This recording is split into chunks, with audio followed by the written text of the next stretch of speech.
Understanding limits in mathematics. The concept of a limit can be confusing at first, mainly because it's quite abstract and theoretical. But the truth is, it's really just a simple way to understand what happens to a function as we get closer and closer to a certain point, without actually getting there. Let's look at this new example. Consider the function f(x) is equal to x squared minus 9 divided by x minus 3. If we try to find the value of this function at x equals 3, we run into a bit of a problem. When we plug in x is equal to 3, we end up with 0 divided by 0, which is undefined. This is what we call an indeterminate form.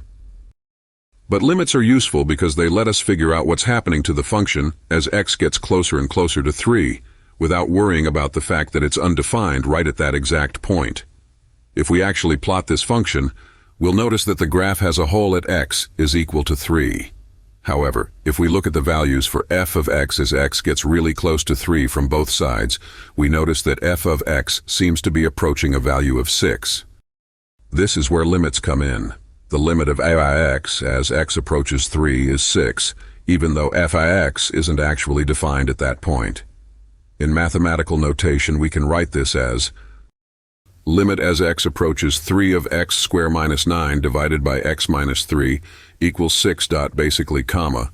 What this means is that even though the function doesn't have a value at x is equal to 3, we can still determine that it wants to be 6 as it gets really close to that point . So if we could somehow fill in that little hole, the value of the function there would actually be 6. Limits let us answer the question of what happens near a point, even when the function itself is undefined at that point. To recap, limits are all about understanding what happens to a function as we get closer and closer to a certain x value. They let us peek into the behavior of the function near that point, even when the function doesn't have a well-defined value at that exact point. To recap, limits are all about understanding what happens to a function as we get closer and closer to a certain x value. They let us peek into the behavior of the function near that point, even when the function doesn't have a well-defined value at that exact point.